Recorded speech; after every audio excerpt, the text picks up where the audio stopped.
पहला क्वेश्चन है, दो संख्याओं में एक निश्चित भाजक से भाग देने पर शेष क्रमशः 143 एवं 218 प्राप्त होता है। यदि उनके योगफल में भाग दिया जाए तो शेष 74 प्राप्त होता है। तो भाजक ज्ञात कीजिए। ये जो पहला प्रश्न है ये ट्रिकी क्वेश्चन है। इस क्वेश्चन की चर्चा हम वीडियो के लास्ट में करेंगे। जबकि ये दूसरा प्रश्न है, यदि 3 अंकों वाली किसी संख्या में इकाई व दहाई के अंकों को आपस में बदल दिया जाए। ये क्वेश्चन आपको मैंने होमवर्क में दिया है, आप खुद से इसे सॉल्व करेंगे और मुझे कमेंट बॉक्स में बताएंगे कितने लोगों से ये क्वेश्चन ठीक ठीक बना है और बहुत जल्दी बन गया है। अगले वीडियो में इस क्वेश्चन की बात हम करेंगे। चलिए अभी वीडियो शुरू करते हैं।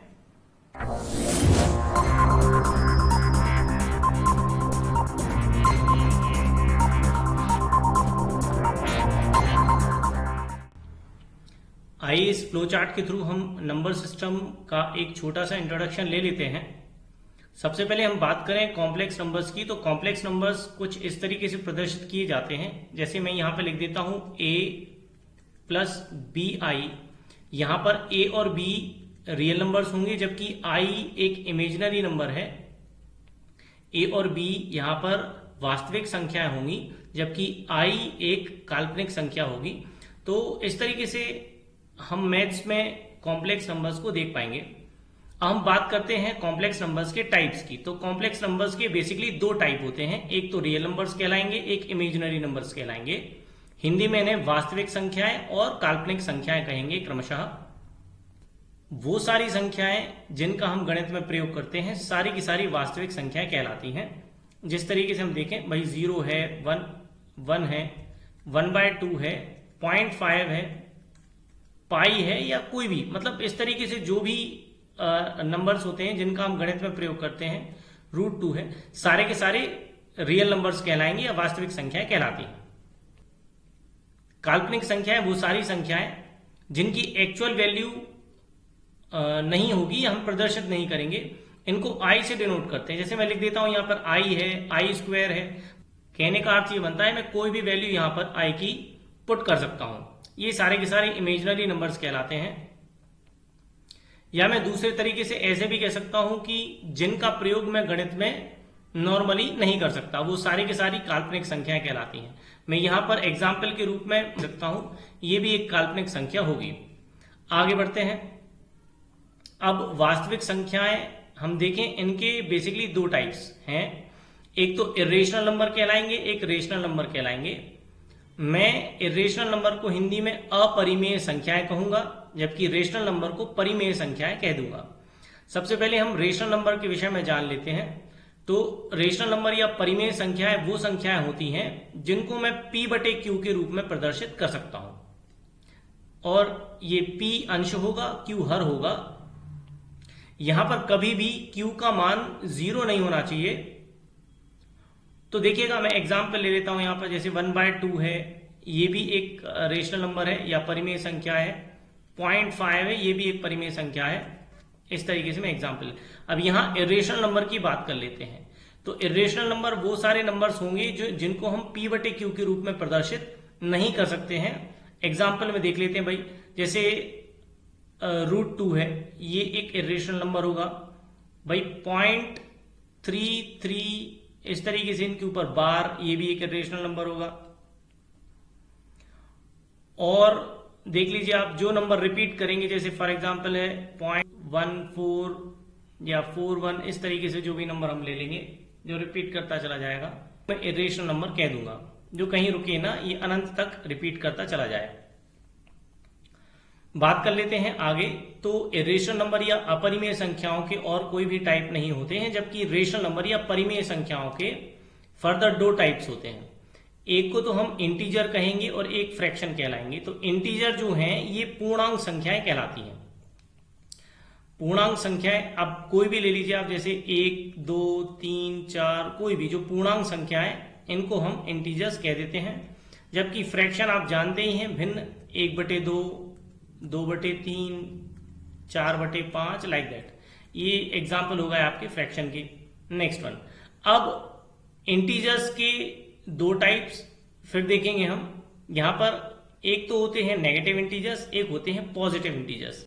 अभी मैं बिल्कुल शॉर्ट में आपको बता रहा हूं, आगे वीडियो में क्वेश्चंस के साथ में मैं आपको डिटेल में इनका इंट्रोडक्शन देते चलूंगा। नेगेटिव इंटीजर्स या ऋणात्मक पूर्णांक संख्याएं जिनको इस तरीके से लिखा जाएगा, जैसे -1 है, मैं लिख देता हूं -1, -2 एंड सो ऑन, कहीं तक भी। अब जबकि हम बात कर लेते हैं पॉजिटिव इंटीजर्स, इनको हम होल नंबर भी कहते हैं भाई। पॉजिटिव इंटीजर होल नंबर भी कहलाएंगे, इसमें जीरो भी शामिल होगा। तो 0, 1, 2, 3। अब आप कहोगे सर ये पॉजिटिव इंटीजर क्यों कहलाएंगे भाई? जीरो तो ना तो पॉजिटिव होता है ना नेगेटिव होता है, बिल्कुल सही है। बट इसके जीरो के बाद ये सारे के सारे पॉजिटिव इंटीजर होंगे और इन्हीं में शामिल होते हैं आपके होल नंबर्स। कहने का अर्थ ये है कि अगर इसमें जीरो भी शामिल हो जाता है तो ये सारे के सारे होल नंबर कहलाएंगे, वो भी धनात्मक पूर्णांक संख्या। अब देखिए, पॉजिटिव इंटीजर के अंतर्गत नेचुरल नंबर आएंगे या जिनको हम प्राकृतिक संख्याएं कहते हैं। और प्राकृतिक संख्याओं के फर्दर दो टाइप हैं जिनको प्राइम नंबर्स और कंपोजिट नंबर्स कहा जाएगा। तो प्राइम नंबर को हिंदी में अभाज्य संख्याएं या रूढ़ संख्याएं कहेंगे, जबकि कंपोजिट नंबर्स यौगिक संख्याएं कहलाते हैं। तो सीधा सा केस ये है कि नेचुरल नंबर यानी प्राकृतिक संख्याओं में जितनी भी संख्याएं अभाज्य नहीं होंगी वो सारी की सारी यौगिक संख्याएं या कंपोजिट नंबर्स कहलाएंगे।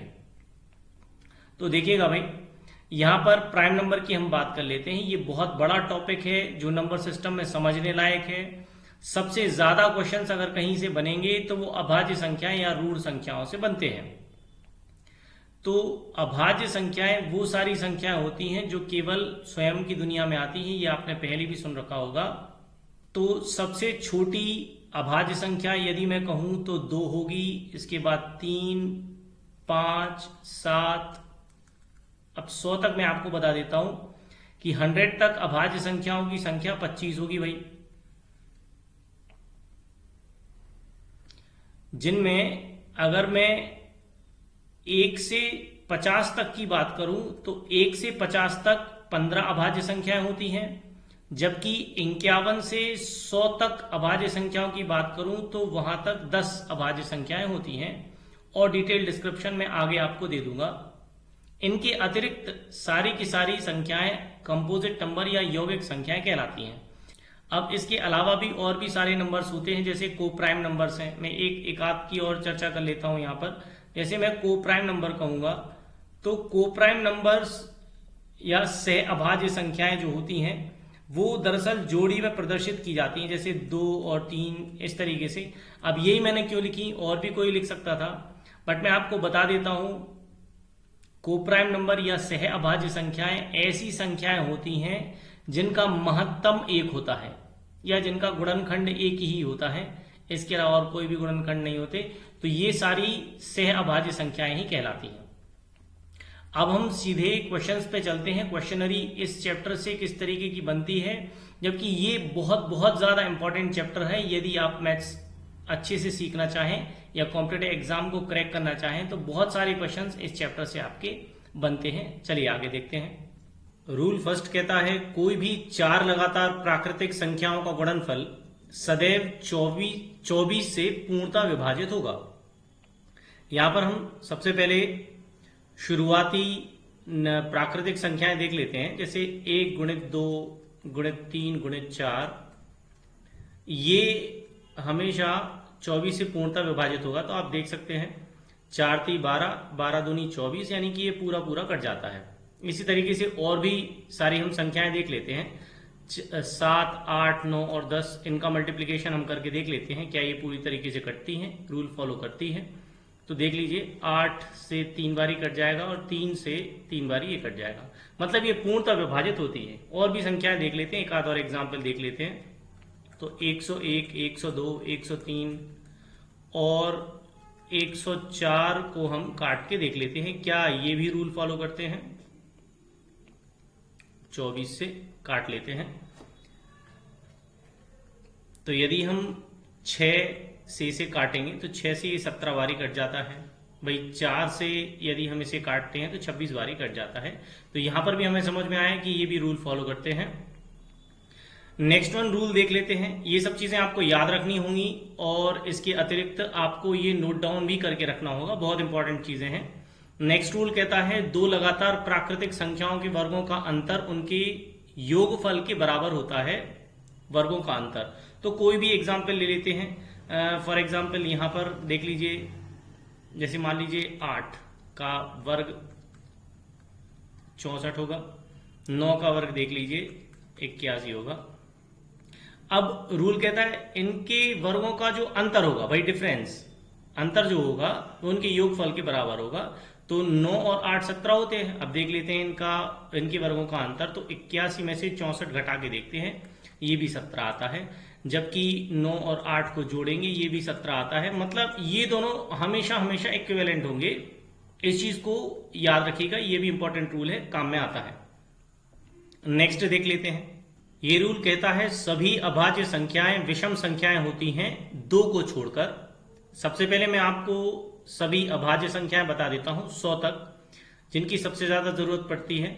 और एक बात और मैं आपको बताना चाहूंगा, नंबर सिस्टम में यदि सबसे ज्यादा कहीं से क्वेश्चन बनते हैं तो वो अभाज्य संख्याएं होती हैं। यहां से सबसे ज्यादा क्वेश्चनरीज हमें देखने को मिल जाती है। कुछ अभाज्य संख्याएं हम देख लेते हैं। तो सबसे छोटी अभाज्य संख्या 2 होगी, 3, 5, 7, ये 1 से 10 के बीच में हो जाते हैं। इसके बाद और देख लीजिए आप, 11 है, 13, 17 है, 19 है। फिर यहां पे देख लीजिएगा 23 है, 29, फिर 30 से 40 के बीच में देखें तो 30 से 40 के बीच में केवल 2 ही अभाज्य संख्याएं होती हैं, 31 और 37। फिर 40 से 50 के बीच में देखें तो 3 अभाज्य संख्याएं यहां पे हमें मिलती हैं। यहां पर 41 होगी, 41, 43 और 47। अब 50 से 60 के बीच में देखें तो 50 से 60 के बीच में 2 अभाज्य संख्या हमें मिलती हैं, 53 होगी और 59 होगी। 60 से 70 के बीच में देख लेते हैं, 61 और 67 होगी। जबकि 70 से 80 के बीच में यदि हम देखते हैं तो 3 अभाज्य संख्याएं हमें मिलती हैं, 71 होगी, 73 होगी और 79 होगी। 80 से 90 के बीच में देखें तो 80 से 90 के बीच में 2 अभाज्य संख्याएं हमें मिलेंगी, 83 है और 89 है। जबकि 90 से 100 के बीच में यदि हम देखें तो केवल 97 यहाँ पे हमें मिलती है एकमात्र। तो ये एक सीक्वेंस है। अब देखिएगा, आप 1 से 100 के बीच में देख रहे हैं, जबकि आप कहीं तक भी देखते चले जाएं अभाज्य संख्याएं, 1000 तक, 1 लाख तक, कहीं तक भी देखें तो आपको वहां सम संख्या नहीं मिलेगी उनके बीच में। सम संख्या केवल स्टार्टिंग वैल्यू होगी ये 2 केवल, इसके अलावा बाकी सभी यहां पर विषम संख्याएं ही आपको मिलेंगी, ये रूल कहता है। बाकी आप निकाल के देख लेंगे, आपको नंबरिंग इनकी पता होनी चाहिए। भाई यहां हम देखें 1 से 100 के बीच में तो ये 25 अभाज्य संख्याएं होती हैं, जिनमें से 15 अभाज्य संख्याएं 50 के पहले पहले होंगी, यानी 1 से 50 के बीच में 15, और 51 से 100 के बीच में 10 अभाज्य संख्याएं होती हैं। अगला रूल देख लेते हैं। किसी भी अभाज्य संख्या के वर्ग में 24 से भाग देने पर सदैव शेषफल 1 प्राप्त होता है। बहुत अच्छा रूल है। यदि मैं ऐसा कहूं कि 11 के वर्ग में यदि 24 से भाग दिया जाए तो शेषफल क्या प्राप्त होगा, तो देख लीजिएगा जरा, ये 121 होगा और 24 से 5 बारी 120 कट जाएगा और यहां पर शेषफल 1 बचेगा, रिमाइंडर। अच्छा, आगे भी क्वेश्चन किस तरीके से आता है इसका मैं आपको बता देता हूं। जैसे मैं क्वेश्चन कहता हूं भाई 11 का वर्ग, 13 का वर्ग, तो 17 का वर्ग, 19 का वर्ग और 23 का वर्ग। यदि इसको हम 24 से विभाजित करते हैं तो शेषफल के रूप में क्या प्राप्त होगा, इस तरीके से हमें क्वेश्चन देखने को मिल जाता है। तो यदि हम इसे 24 से विभाजित करें तो भाई यहां पर भी 1 बचेगा, यहां पर भी 1 बचेगा, यहां पर भी 1, यहां पर भी 1, यहां पर भी 1, मतलब अगर हम इसे काटें तो सब जगह 1 1 1 बचेगा। तो यह 1 1 1 1 और 1 ये हम जोड़ लेते तो 5 हमें यहां पे उत्तर के रूप में प्राप्त हो जाना है। इनमें से कुछ रूल्स हो सकता है आप पहले से भी जानते होंगे, पर क्वेश्चंस करने से पहले एक बारी और हमें इन्हें रिवाइज करना होगा। रूल कहता है 2 अभाज्य संख्याओं का योग एक सम संख्या होती है 2 को छोड़कर। का अर्थ बनता है कोई भी अभाज्य संख्या हम ले लेते हैं भाई यहाँ पर 3 धन 7 ले लेते हैं तो ये हमें 10 मिलेगा। माने यहाँ पर एक सम संख्या ही प्राप्त होगी किसी भी कंडीशन में, यदि हम कोई भी दो अभाज्य संख्याओं को जोड़ते हैं, बशर्ते उनमें 2 नहीं होना चाहिए। भाई यदि हम 2 और 3 ले लेते हैं तो यहाँ हमें विषम संख्या मिलेगी और यहाँ रूल का खंडन हो जाएगा। तो 2 को छोड़कर कोई भी दो अभाज्य संख्याओं को यदि हम जोड़ें तो एक सम संख्या मिलेगी, क्योंकि वो दो अभाज्य संख्याएं जो होंगी 2 को छोड़कर वो विषम संख्याएं ही होंगी। सीधा सा केस है। यहां पर देख लीजिए, प्रश्न में यदि 3 अभाज्य संख्याओं का योग एक सम संख्या दी गई हो तो उनमें से एक अभाज्य संख्या 2 अवश्य होगी। अगर हमें क्वेश्चन में ये कहा गया है कि कोई 3 अभाज्य संख्याओं का योग 100 है, फॉर एग्जाम्पल, जैसे मान लीजिए एक अभाज्य संख्या a है, एक b है, एक c है और इनका सम टोटल जो है हमें 100 दिया गया, तो अब ये किस कंडीशन में 100 हो सकता है? भाई कोई 3 अभाज्य संख्याओं का यदि हम योग करें, जैसे 3 धन 7 धन 5 या कोई भी देख लीजिए आप, तो ये आपको 15 मिलेगा, यानी कि सम संख्या नहीं मिलेगी, कोई 3 अभाज्य संख्याओं का योग। ये सम संख्या कब मिल सकती है? जब मैं उनमें से कम एक संख्या 2 अवश्य रखूं। ये देखिए, तो यहां पर 12 मुझे मिलेगा, तो यहां पर 2 है तब हमें यहां पे 12 मिलता है। का अर्थ बनता है इन 3 में से एक अभाज्य संख्या 2 अवश्य होनी चाहिए। 2 कोई भी हो सकती है भाई, ये दोनों संख्याएं कोई भी हो सकती हैं, लेकिन उनमें से एक तो पक्का है कि 2 जरूर होगी भाई।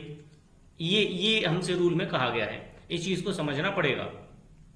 ये तो आप जानते ही होंगे, हो सकता है कि 3 अंकों की सबसे छोटी अभाज्य संख्या 101 है, जबकि 3 अंकों की सबसे बड़ी अभाज्य संख्या 997 है। हमें ज्यादातर कंडीशन में 1000 के पहले तक इनका यूज ज्यादा मिलता है, दैट्स व्हाई मैंने आपको ये बता दिया है। और भी आप फाइंड करके खुद से लिख लेंगे और उनका यूज करेंगे।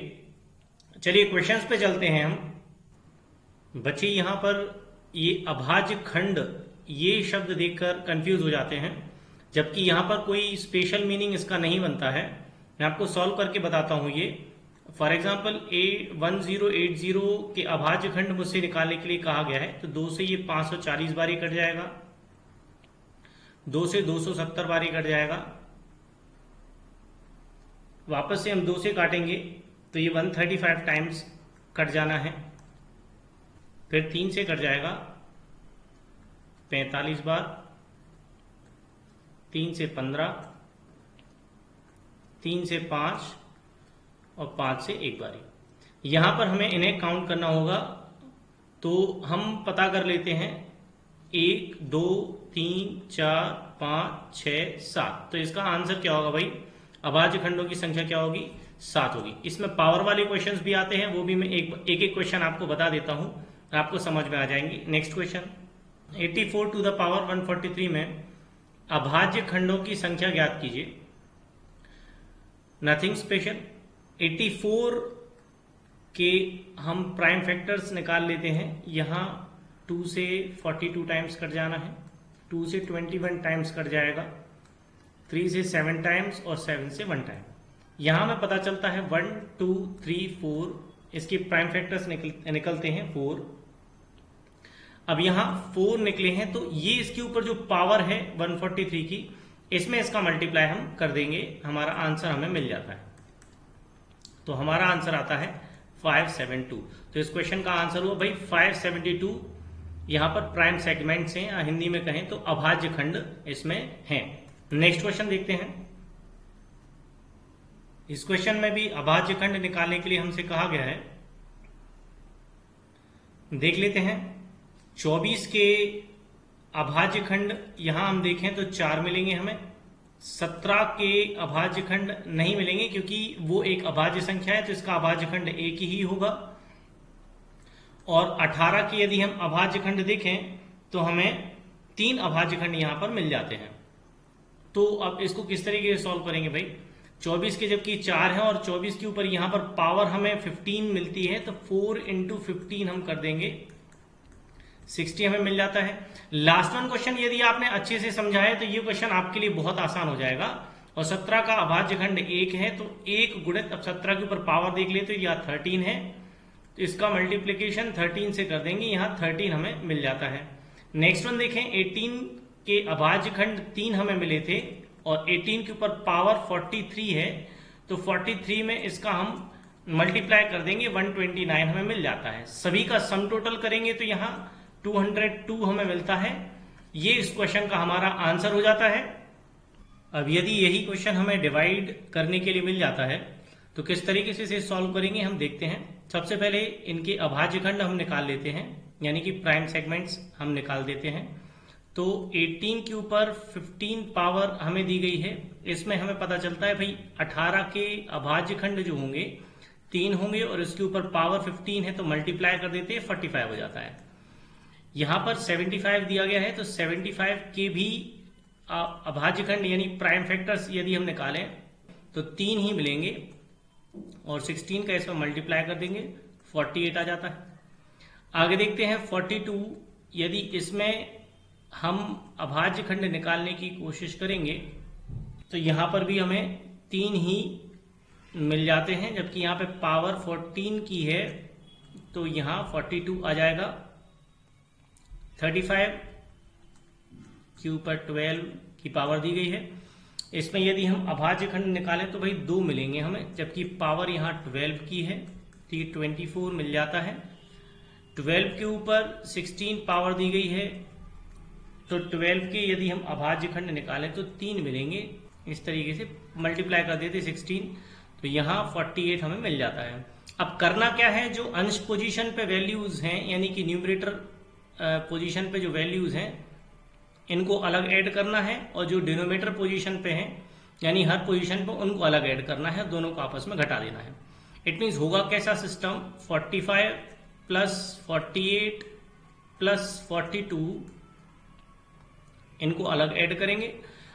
तो जब ये काम हम करेंगे तो हमें मिल जाता है 135 और 72, तो 135 ये हो जाएगा इनका सम टोटल और 72 ये हो जाएगा। जब आपस में इन्हें हम घटाते हैं तो हमें 63 यहाँ पर आंसर मिल जाएगा। It will be correct answer of it. I hope आप समझ गए होंगे। नेक्स्ट क्वेश्चन देखते हैं।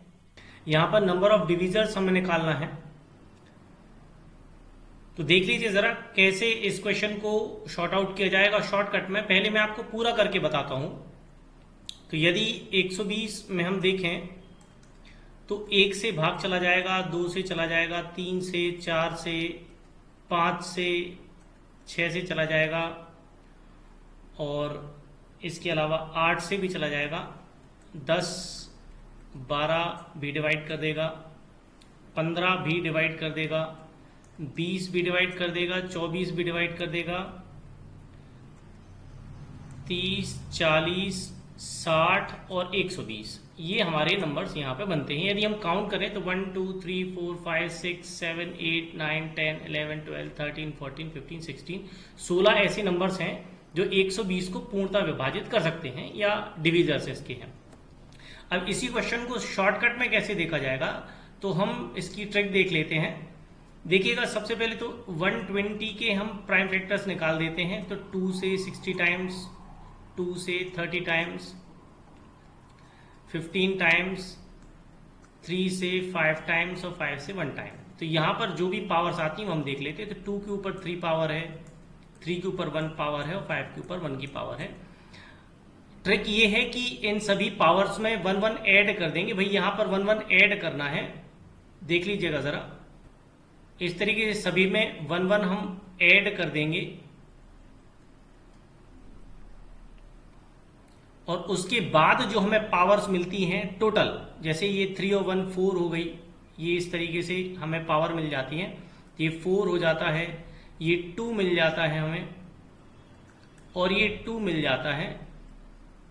तो इनका हम मल्टीप्लाई कर देते हैं, हमारे डिविजर्स नंबर ऑफ डिविजर्स हमें पता चल जाएंगे। तो 4 2 8, 8 2 16, तो हमें यहाँ पता चल जाता है नंबर ऑफ डिविजर्स कितने होंगे, 16 होंगे। ये इस टाइप के सारे क्वेश्चंस पे अप्लाई होगी भाई। इसी तरीके के नेक्स्ट क्वेश्चन देख लेते हैं हम। 2280 को कितनी संख्याओं से पूर्णतः भाग दिया जा सकता है, तो हम 2280 के प्राइम फैक्टर्स पहले देख लेते हैं। तो इसमें प्राइम फैक्टर्स कुछ इस तरीके से बन जाएंगे भाई। यहां पर 2 के ऊपर 3 की पावर आ जाएगी, ये आप खुद से सॉल्व करके देख लीजिएगा एक बार। 3 के ऊपर 1 की पावर आ जाएगी और 5 के ऊपर भी 1 की पावर आ जानी है और इसके अलावा 9 के ऊपर भी 1 की पावर यहां पे हमें मिल जाएगी। अब हमारा फंडा वही है, पावर्स जो भी होंगी उनमें 1 1 ऐड कर देंगे, यहां पर भी 1 ऐड करेंगे, यहां 1 ऐड करेंगे, यहां 1 ऐड करेंगे, यहां 1 ऐड करेंगे, और नंबर ऑफ डिविजर्स जो है हमें यहां पे मिल जाएंगे, या भाजकों की संख्या में पता चल जाएगी। तो बस पावर देखनी है, तो यहां पर 4 आ जाता है, यहां पर 2 आ जाता है, यहां 2 आ जाता है, यहां 2 आ जाता है, तो ये हमें आंसर 32 मिल जाता है। तो यहां पर नंबर ऑफ डिविजर्स कितने होंगे भाई? 32 होंगे। नेक्स्ट क्वेश्चन देखते हैं। ये क्वेश्चन सिर्फ रूल अप्लाई कैसे किया जाए उसके लिए दिया गया है, सिर्फ प्रैक्टिस के लिए है। हम देख लेते हैं। 3 अभाज्य संख्याओं का योग 100 है। यदि उनमें से एक संख्या दूसरी संख्या से 36 अधिक हो तो सबसे बड़ी संख्या ज्ञात कीजिए। अब देखिएगा, यहां पर 3 अभाज्य संख्या हम x, y और z ले लेते हैं। इनका सम टोटल हमें यहां पर 100 दिया गया है। अब ये रूल तो हम पहले ही देख चुके हैं कि भाई यदि कोई 3 अभाज्य संख्याओं का योग हमें एक सम संख्या दी गई है तो उनमें से कम एक संख्या 2 अवश्य होगी। तो x की जगह पर मैं 2 रख देता हूं और y और z इस तरीके से मुझे मिल जाएगा। तो 100 है। देखिएगा, यहां मैं 2 को ट्रांसपोज करूंगा तो ये y plus Z is equal to, भाई ये 2 यहां जाके घट जाएगा तो 98 हमें मिल जाता है। अच्छा, आगे एक कंडीशन और दी गई है, एक संख्या दूसरी संख्या से 36 अधिक है। तो यहां पर y और z का डिफरेंस मैं यहां पर 36 ले लेता हूं। अब देख लेना, ये वाली इक्वेशन को मतलब ऐड कर देता हूं मैं। तो y plus Z is equal to मुझे 98 दिया गया है, जबकि y minus Z is equal to 36 दिया गया है। इनको मैं ऐड कर देता हूं। ऐड जब करूंगा तो ये z से z कैंसिल आउट हो जाएगा। 2y इज इक्वल टू 134 मुझे मिल जाएगा और y की वैल्यू यहां पर 67 मुझे मिल जाती है। अच्छा, इसी में भी वैल्यू पुट कर दीजिए, यहां पर y की वैल्यू पुट कर दीजिए यहां पर। तो y की वैल्यू 67 है, प्लस में z है इज इक्वल टू 98 है, तो z की वैल्यू मुझे 31 यहां पे मिल जाती है। तो यहां हमसे सबसे बड़ी संख्या पूछी गई थी, सबसे बड़ी संख्या कौन सी होगी? तो 67 will be correct answer of it. Next question देख लेते हैं। क्वेश्चन कहता है, एक परीक्षा में प्रत्येक ठीक उत्तर के लिए 4 अंक मिलते हैं तथा त्रुटिपूर्ण उत्तर के लिए 1 अंक काटा जाता है।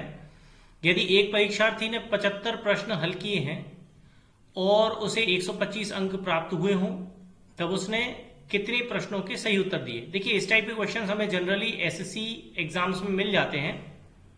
इस क्वेश्चन का अटेम्प्ट क्या रहेगा आप जरा देख लीजिएगा, एक बार समझने की देर है, आप आराम से इसे सॉल्व कर पाएंगे। यदि उसने 75 के 75 प्रश्न सही हल किए होते, हम मान के चलते हैं, तो 4 के भाव से उसे 300 अंक मिलने चाहिए थे, लेकिन उसे 125 अंक मिले हैं। भाई देखिएगा, 300 अंक मिलते यदि वो सारे प्रश्न सही हल करता, लेकिन उसे 125 अंक मिले हैं, इसका मतलब 175 अंक उसके काटे गए हैं। अब काटे किस तरीके से गए हैं आप जरा देखिएगा, भाई काटे कितने के भाव से गए हैं जरा देखिएगा। ये जो 4 सही के मिलने थे वो तो मिले ही नहीं, और 1 अंक काट भी लिया गया, मतलब 5 का लॉस हुआ है उसको डायरेक्टली। तो यदि हम 5 से इसे काटते हैं तो हमें यह पता चला कि उसने टोटल 35 प्रश्नों के उत्तर गलत दिए हैं। तो 75 में से यदि 35 प्रश्नों के उत्तर उसने गलत दिए हैं तो सही कितने कहलाए उसके, ये हमें पता चल चुका है। 40 प्रश्नों के उत्तर उसने सही दिए हैं, ये हमारा आंसर आ जाता है। नेक्स्ट क्वेश्चन देख लेते हैं। ये क्वेश्चन बहुत अलग अलग तरीके से पूछा जाता है। यहां कहा गया है 6 लगातार विषम संख्याओं का योग 396 हो तो सबसे छोटी विषम संख्या ज्ञात कीजिए। देखिएगा, यहां पर सबसे छोटी विषम संख्या ज्ञात कीजिए कहा गया है, यहां पर सबसे बड़ी संख्या ज्ञात कीजिए इस तरीके से भी कहा जाता है। और ना केवल विषम संख्या, ये सम संख्या में भी आता है। तीसरे नंबर की विषम संख्या, अंतिम से तीसरे नंबर की, मतलब अलग अलग तरीके से ये क्वेश्चन पूछा जाता है। मैं आपको सभी प्रश्न कैसे हल किए जाएं शॉर्टकट में बताऊंगा। देखिए, सबसे पहले मैं आपको इसके शॉर्टकट्स बता दूंगा। यदि मुझे सबसे बड़ी विषम संख्या निकालने के लिए कहा गया होता, ये सबसे बड़ी अगर कहा गया होता तो कैसे निकालेंगे? सबसे बड़ी कहा गया होता तो जो भी सम टोटल, जैसे ये योग दिया गया है यहां पर, तो योग हम ऊपर रखेंगे और जितनी भी संख्याएं दी गई, जैसे यहां पे 6 संख्याएं दी गई हैं, तो संख्याएं हम नीचे रखेंगे और यहाँ पे ऐड करेंगे, जितनी भी संख्याएं हैं उसमें से एक माइनस कर देंगे, सॉल्यूशन कर देंगे। ये कोई फॉर्मूला नहीं है, ये सिंपल एक ट्रिक मैं आपको बता रहा हूं। और अगर सबसे छोटी निकालने के लिए कहा जाए, सबसे छोटी जैसे कि इस प्रश्न में हमसे कही गई है, तो सबसे छोटी के लिए क्या करेंगे, जो भी योग दिया गया है वो ऊपर, जितनी संख्याएं दी गई हैं वो नीचे, यहां पर सिंपल माइनस करना है और संख्या में से एक घटा देना है, हमारा आंसर आ जाएगा। चलिए प्रश्न पे चलते हैं। तो योग दिया गया है 396, जबकि संख्याएं हैं 6 और सबसे छोटी निकालनी है तो यहां पर माइनस रखेंगे और संख्याएं 6 और इनमें से एक घटा देंगे। चलिए आगे सॉल्व कर लेते हैं। इसे जब मैं काटूंगा तो यहां पर 66 टाइम्स ही कट जाएगी, 6 6 जा 36 और फिर 6 6 जा 36, तो 66 माइनस में 5 आ जाएगा, तो मेरा आंसर आ जाता है 61। तो यहां सबसे छोटी यदि मुझे अभाज्य संख्या मिल जाती है तो 61 है। मान लीजिए यहां पर सबसे बड़ी अभाज्य संख्या निकालने के लिए कहा गया होता तो मैं क्या करता, 396 अपॉन 6 करता, प्लस में 6 माइनस 1, यहां पर माइनस ही करना है भाई, तो यहां हो जाता था मेरा 66 प्लस 5, ये देख लीजिएगा, तो यहां पर 71 मुझे मिल जाता, ये मेरा आंसर होता। नेक्स्ट क्वेश्चन देख लेते हैं। देखिए इस तरीके के क्वेश्चन में कोई वैल्यू नहीं दी जाती है, लेकिन ये क्वेश्चन जो हैं रूल पर डिपेंड करते हैं या नियमों पर आधारित होते हैं। प्रश्न कहता है 3 अंकों वाली कोई दो लगातार विषम संख्याओं के वर्गों का अंतर कौन सी छोटी से छोटी संख्या से पूर्णतः विभाजित होगा। मैं आपको रूल्स बता देता हूं। सबसे पहले, कोई भी दो लगातार विषम संख्याओं के वर्गों का अंतर, देख लीजिएगा आप, कोई भी दो लगातार विषम संख्याओं के वर्गों का अंतर जो है वो हमेशा या 8 से पूर्णतः विभाजित होगा, जबकि दो लगातार सम संख्याओं के वर्गों का जो अंतर होगा वो हमेशा 4 से डिवाइड होगा। आपको एग्जांपल देके बताऊंगा। यहां पर देखिए, यदि मैं 11 स्क्वायर माइनस 9 स्क्वायर करता हूं तो यहां पर 121 माइनस 81 और ये मुझे मिल जाएगा 40। तो अब देखिएगा ये 8 से 5 टाइम्स कट जाता है। और अगर मैं सम संख्याओं की बात कर लेता हूं तो सम संख्याओं में आप कोई भी ले लीजिए, जैसे 10 स्क्वायर माइनस 8 स्क्वायर ले लीजिए। आपकी जो कंफ्यूजन है अभी मैं दूर कर देता हूं। तो ये 100 माइनस 64 और ये 36, तो 36 हमेशा 4, मतलब इस तरीके से 4 से डिवाइड हो जाएंगी वैल्यू, 9 टाइम्स कट जाता है। अब आप कहेंगे सर ये 4 से भी तो डिवाइड हो जाएगा, बिल्कुल सही। तो यहां पर हम ये भी कह सकते हैं कि जो विषम संख्याएं हैं, लगातार दो विषम संख्याओं के वर्गों का अंतर जो होगा वो 8 और 4 दोनों से डिवाइड हो जाएगा, जो कि जबकि सम संख्याएं जो हैं, दो लगातार सम संख्याओं के वर्गों का अंतर वो हमेशा 4 से ही डिविजिबल होगा। ये हमारा रूल हो जाता है। तो इस प्रश्न का उत्तर क्या होगा भाई, छोटी से छोटी मुझसे पूछी गई है तो आपको इन दोनों में से कोई भी एक ऑप्शन में मिल जाएगी, जो भी मिले आपको वो आंसर दे देना है। नेक्स्ट क्वेश्चन देखते हैं। ये बहुत कॉमन क्वेश्चन है, जो फ्रेशर्स होंगे हो सकता है उन्हें पता ना हो, तो मैं इसकी ट्रिक बता देता हूं। क्वेश्चन ये कहता है, यदि 1 गुणित 2 गुणित 3 से लेके 99 इंटू 100 यहां तक सारी संख्याओं को मल्टीप्लाई किया जाए तो जो भी इनका रिजल्टेंट होगा भाई, उसके लास्ट में या रिजल्टेंट के एंड में जीरोस की संख्या क्या होगी। बहुत सिंपल चीज है। तो जो भी यहाँ पर सबसे बड़ी वैल्यू, जैसे हमें 100 तक कहा गया है, तो सबसे बड़ी वैल्यू में हम 5 से डिवाइड करेंगे। देखिए 5, ये एक ट्रिक है, आपको इसमें ज्यादा सोचने की जरूरत नहीं है, ये कोई फॉर्मूला नहीं है, ट्रिक है।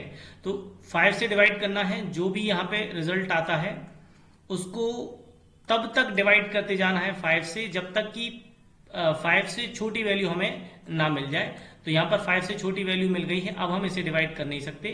तो ये जो भी यहाँ पर क्वोशेंट्स मिलते थे उनको हम ऐड कर देंगे, हमारा आंसर मिल जाता है 20 + 4 = 24। तो 24 जीरोज होंगे भाई, जो भी रिजल्टेंट इनका होगा। नेक्स्ट क्वेश्चन देखते हैं। लास्ट वन क्वेश्चन जैसा ही ये क्वेश्चन है, बट यहां पर हमसे सम संख्या यानी इवन नंबर्स के विषय में कहा गया है। हमसे ये कहा गया है कि भाई 2 × 4 × 6 इंटू करते करते यहाँ पर 98 × 100 यहाँ तक हमें जाना है, और केवल इवन नंबर्स को मल्टीप्लाई यदि किया जाए तो इनमें रिजल्टेंट में जीरोस की संख्या क्या होगी, शून्य क्या होंगे, कितने होंगे, ये हमें निकालना है। सिंपल है। सबसे पहले तो हम इनको आधा कर लेते हैं। भाई आधा इसलिए कर लेते हैं क्योंकि हम जानते हैं नेचुरल नंबर्स में आधी सम संख्याएं आधी विषम संख्याएं होती हैं। तो ये हमें पता चल चुका है पहले कि यहाँ पर सम संख्याएं होंगी कितनी, तो 1 से 100 के बीच में भाई 50 सम संख्याएं होंगी। अब जैसा हमने पिछले क्वेश्चन में ट्रिक देखी थी, बस वैसा ही हमें करना है।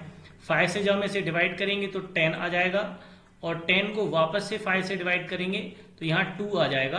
तो हमें ये पता चलता है कि नंबर ऑफ जीरोस कितने होंगे, भाई 12 होंगे। ये हमारा आंसर हो जाता है। एक चीज और मैं आपको बता देता हूं, ये क्वेश्चन सिर्फ इवन नंबर के ही आते हैं या तो नेचुरल नंबर के आते हैं, ऑड नंबर के नहीं आ सकते, क्योंकि कोई कितने भी ऑड नंबर्स को आप मल्टीप्लाई कहीं तक भी कर लीजिए, उनमें जीरोस नहीं होंगे। मतलब जीरोस यदि पूछे जाते हैं तो उसमें एक भी जीरो नहीं होगा।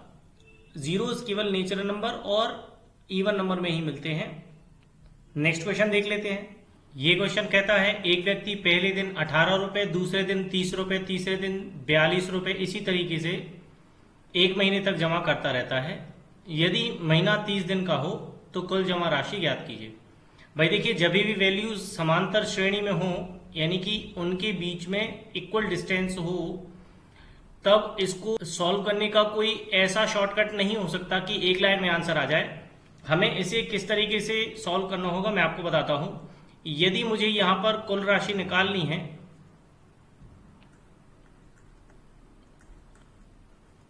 तो हमें इस तरीके से चलना होगा, n/2। अभी मैं आपको समझाता हूं कि ये सारी चीजें हैं क्या। 2a और यहां पर रहेगा प्लस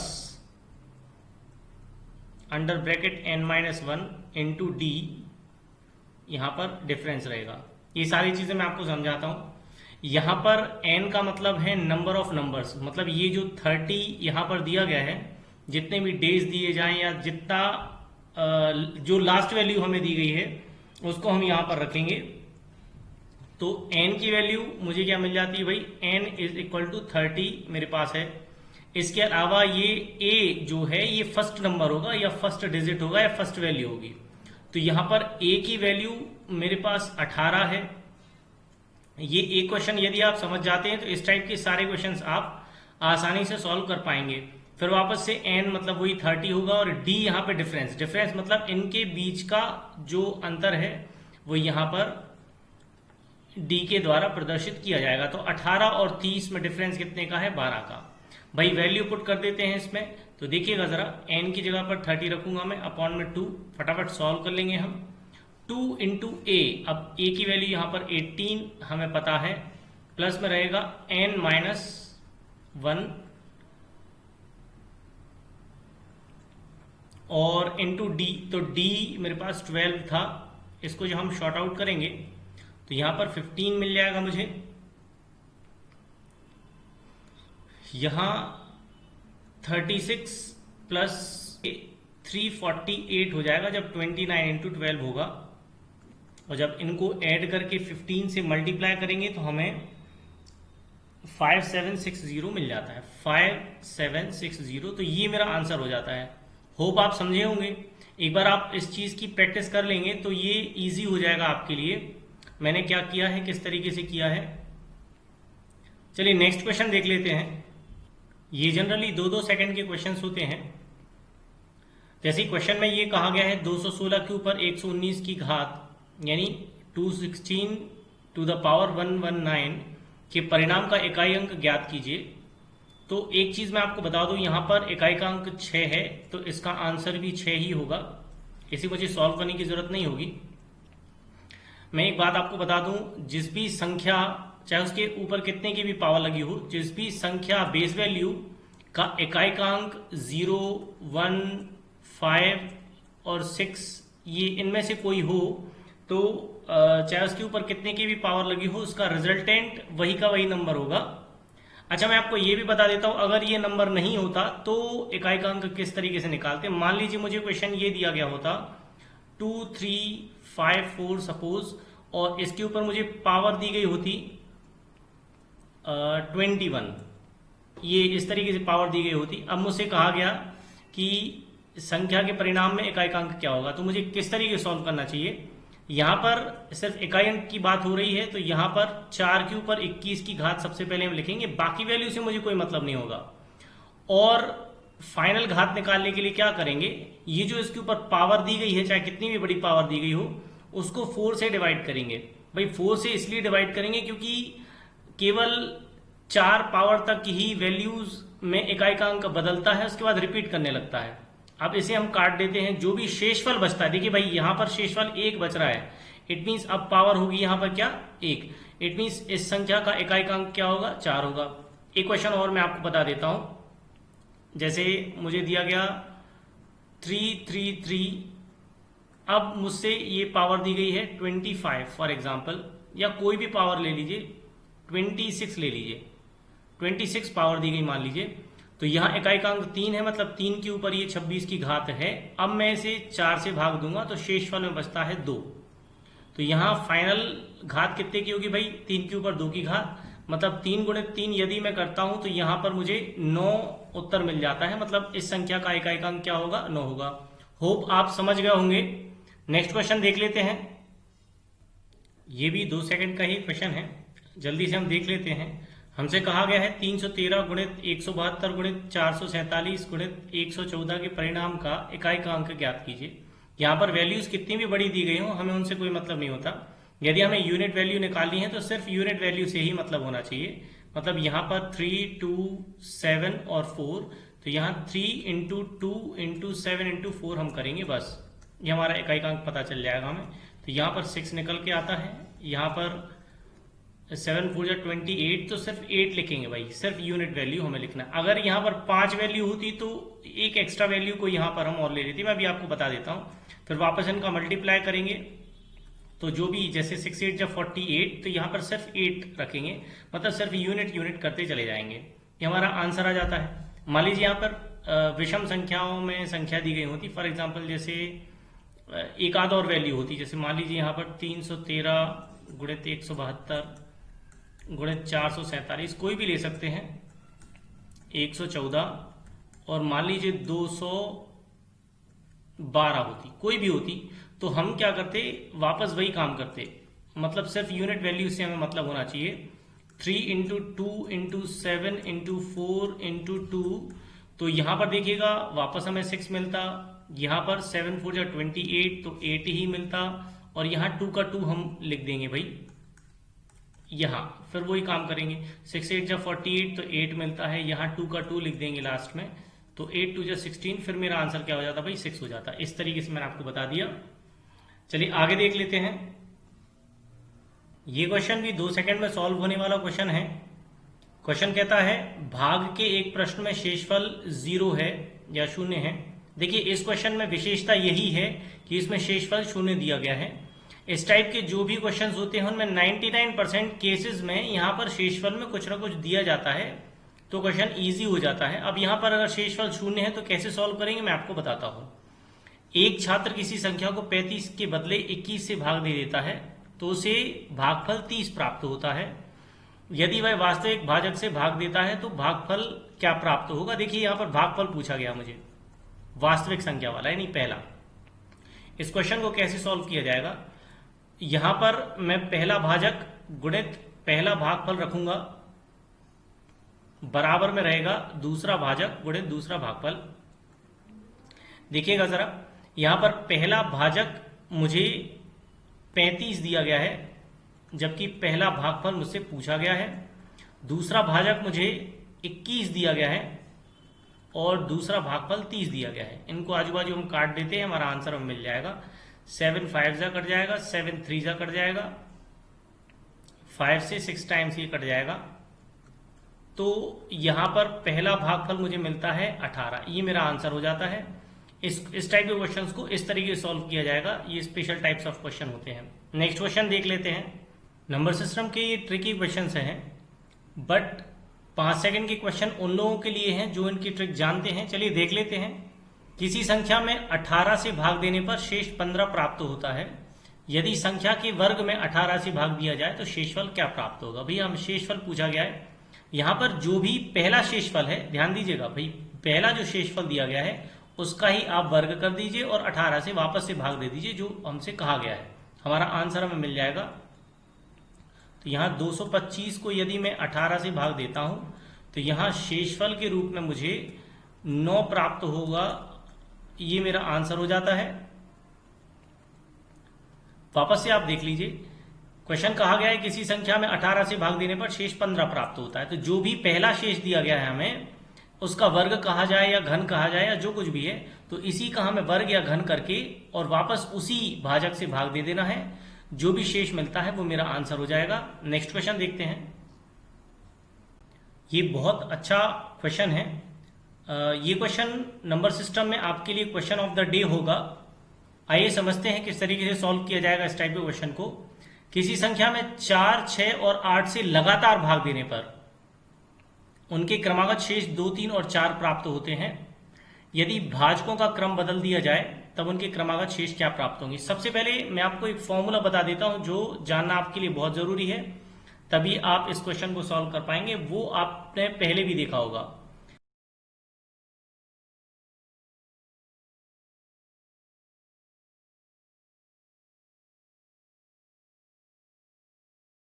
हिंदी मीडियम वालों के लिए मैं बता देता हूं,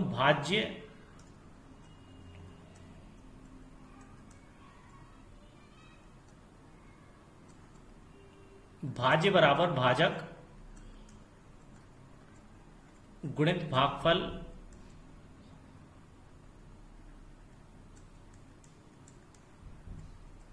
और धन में रहेगा शेषफल। ये आपके लिए कारगर होगा इस क्वेश्चन के लिए। अब देखिए इस क्वेश्चन को कैसे सॉल्व किया जाएगा, पहले मैं उसका एक मतलब बेस बता देता हूं। इस तरीके से क्वेश्चन को सॉल्व किया जाएगा। क्वेश्चन हम समझते हैं पहले, क्वेश्चन है क्या। देखिएगा, जो भी वैल्यू है ओरिजिनल वैल्यू वो मुझे पता नहीं, आपसे कहा गया किसी संख्या में, तो किसी संख्या वो यहां पर ए हम मान के चलते हैं। और इसके बाद क्या कहा गया है मैं आपको बताता हूं। 4, 6 और 8 से लगातार भाग देने पर, तो पहले मैं ए को यदि 4 से भाग देता हूं, डिवाइड करता हूं, तो शेषफल मुझे यहां पर 2 प्राप्त होता है। क्वेश्चन में मुझसे कहा गया है भाई 4 से मैंने ए को भाग दिया तो शेषफल 2 प्राप्त हुआ। अब यहां पर कोई ना कोई भागफल भी तो प्राप्त होगा मुझे, ए को जब मैं भाग दूंगा तो भाई कोई ना कोई क्वोशिएंट मिलेगा। इसके बाद मुझसे कहा गया है 6 से भाग देने पर, जब मैंने 6 से बी को भाग दिया तो क्वोशिएंट सी मिला और रिमाइंडर मुझे 3 मिला।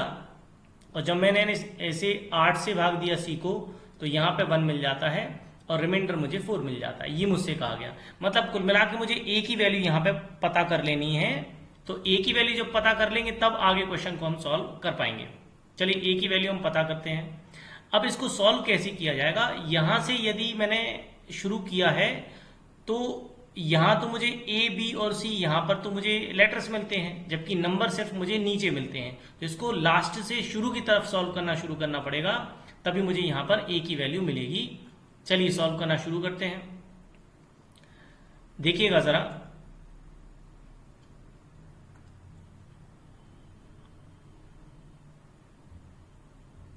इस फॉर्मूले का यूज करते हैं। भाज्य मुझे निकालना है तो यहां पर इनकी वैल्यूज हमें मिल जाएगी। तो 8 इंटू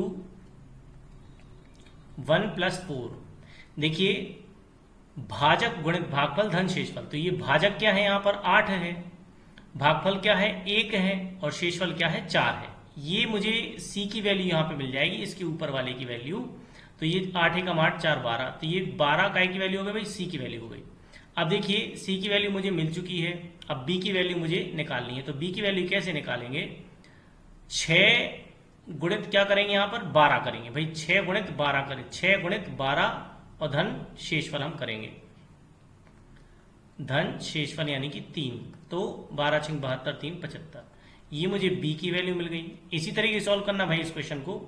इसके बाद 4 गुणित 75 करेंगे और धन में 2 हो जाएगा, तो ये 75 और 302, ये मुझे ए की वैल्यू मिल जाती है। चलिए ए की वैल्यू मुझे मिल चुकी है। अब एक्चुअल क्वेश्चन जो होगा उसको हम सॉल्व करना शुरू करते हैं, फटाफट सॉल्व कर लेते हैं। देखिएगा जरा, यहाँ पर a की वैल्यू मुझे 302 मिल गई है। यहाँ पर मैं शेषफल लिखूंगा जो भी। अब इन्होंने क्वेश्चन में ये कहा गया है कि यदि भाजकों के क्रम को बदल दिया जाए, मतलब पहले 4, 6 और 8 से भाग दे रहे थे, अब पहले 8 से भाग देंगे, फिर 6 से भाग देंगे, फिर 4 से भाग देंगे, इस तरीके से। तो 8 से जब इसे भाग देंगे तो 37 टाइम्स चला जाएगा और शेषफल के रूप में 6 मिलेंगे। 6 से ये 6 बारी कट जाएगा, 6 6 जा 36, शेषफल 1 मिलेगा। 4 से एक बार चला जाएगा, शेषफल 2 मिलेंगे। तो शेष का क्रम क्या होगा भाई? 6, 1 और 2। ये मेरा आंसर हो जाता है। नहीं समझ में आया तो एक बार और रिपीट करके देखेंगे। नेक्स्ट वन क्वेश्चन देखते हैं। ये भी एक इंपॉर्टेंट रूल है जो जनरली हमें सिंप्लीफिकेशन में काम में आता है। जब इस टाइप के क्वेश्चन सरलीकरण में हमसे पूछे जाते हैं नंबर सिस्टम के, तब इस चीज की जरूरत पड़ती है। देखिए, नियम कहता है यदि प्रश्न a के ऊपर n की पावर प्लस b के ऊपर n की पावर के रूप में दिया गया है तथा n एक विषम संख्या हो, तब a प्लस b उसका एक भाजक होगा। अब देखिएगा जरा, इस चीज को मैं समझा देना चाहता हूं, एग्जाम्पल देके बताता हूं आपको। फॉर एग्जाम्पल मुझे एक क्वेश्चन दिया गया है 17 रेज टू द पावर 113, कोई भी पावर ले लीजिए। यहाँ पर 12 रेज टू द पावर 113, इस तरीके से मुझे एक क्वेश्चन दिया गया है। यहाँ पर देखिएगा, जो पावर है वो एक विषम संख्या है, जैसा कि मुझसे नियम में कहा गया है कि n का मान एक विषम संख्या होनी चाहिए। मैं इसकी अभी आपको जो है लिमिटेशंस भी बताऊंगा कि इस नियम की लिमिटेशंस क्या है। तो उनका एक भाजक, अब आपसे इस क्वेश्चन में इस तरीके से पूछा जाएगा, तब इस पूरी संख्या को कौन सी संख्या से विभाजित किया जा सकता है या इसका भाजक क्या है, इस तरीके से आपसे क्वेश्चन पूछा जाता है। तो मैं आपको बता देता हूं इसमें भाजक किस तरीके से निकालेंगे। इसमें एक भाजक हमें पता है कि a प्लस बी होगा, मतलब इसका भाजक क्या हमें पता चल गया, 17 प्लस 12, ये हमें पता चल गया 29, ये इसका आंसर हो जाता है।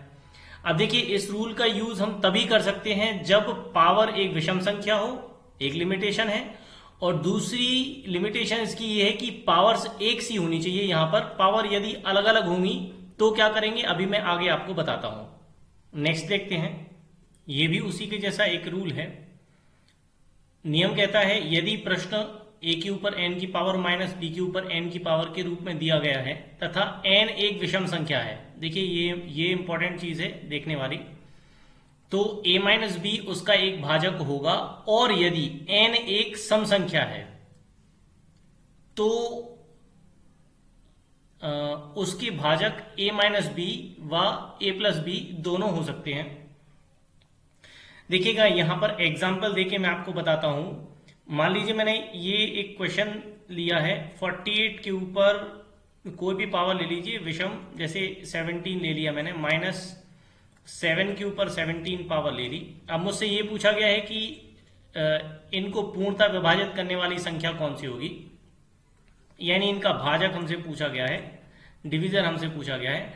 तो हम क्या करेंगे भाई कि डायरेक्टली हमारा आंसर क्या हो जाएगा, 48 minus 7, it means 41 will be correct answer of it.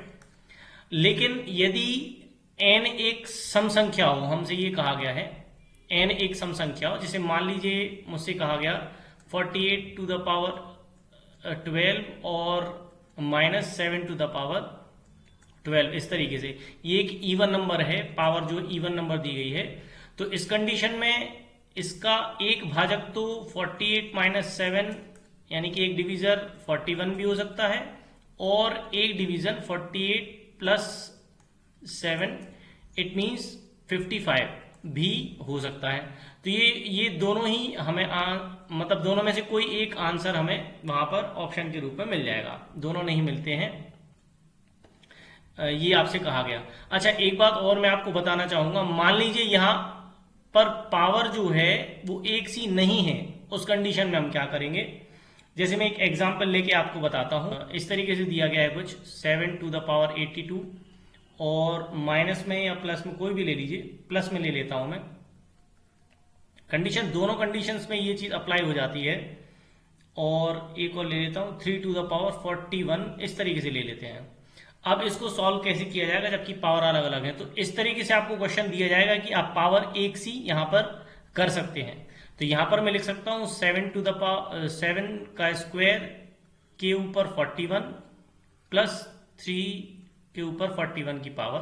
अब पावर हो गई है सेम, यहां पर आ गया है मेरे पास 49 के ऊपर 41 की पावर प्लस 3 के ऊपर 41 की पावर। तो पावर हमने सेम कर ली। अब मेरे पास क्या बच रहा है भाई, अगर मुझसे इसका डिवीजर पूछा जाएगा कि इसका डिवीजर क्या होगा, तो मेरा आंसर होगा 49 और प्लस 3 डायरेक्टली, तो 52 will be correct answer of it. अब आप समझ चुके होंगे कि यदि पावर अलग अलग भी है तो हमें क्या करना है भाई, पावर सेम कर लेनी है, इसको सॉल्व कर सकते हैं हम। ये अच्छे लेवल का एक क्वेश्चन है, यदि इसकी ट्रिक आपको पता है तो ये क्वेश्चन आप आराम से सॉल्व कर सकते हैं। दो संख्याओं में एक निश्चित भाजक से भाग देने पर शेष क्रमशः 143 एवं 218 प्राप्त होता है। यदि उनके योगफल में भाग दिया जाए और शेष 74 प्राप्त हो तो भाजक ज्ञात कीजिए। ये बहुत सिंपल सा क्वेश्चन है, लेकिन इसकी ट्रिक आपको पता होना आवश्यक है, तभी आप इसको सॉल्व कर पाएंगे इजीली, अदरवाइज बहुत टाइम लग जाता है। मैं ट्रिकी अप्रोच बताता हूं इस क्वेश्चन में, देखिएगा जरा। जब भी इस टाइप का क्वेश्चन दिया जाता है तो यहां पर रिमाइंडर फर्स्ट, रिमाइंडर सेकंड और रिमाइंडर थर्ड दिया जाता है। रिमाइंडर थर्ड यहां पर हमें दिया जाता है। तो याद रखिएगा, जब भी 3 रिमाइंडर हमें एक ही क्वेश्चन में दिए गए हैं तो क्वेश्चन का सॉल्यूशन बहुत ही इजी होता है। यहां पर क्या करेंगे आप, remainder first plus remainder second minus remainder third कर देंगे, आपका आंसर आपको मिल जाएगा। यहां पर आपसे भाजक पूछा गया है तो ये जो भी डिवीजर होगा वो इसके इक्विवेलेंट होता है, तो डिवीजर हमें यहां से पता चल जाता है। चलिए सॉल्व करना शुरू करते हैं। तो 143 है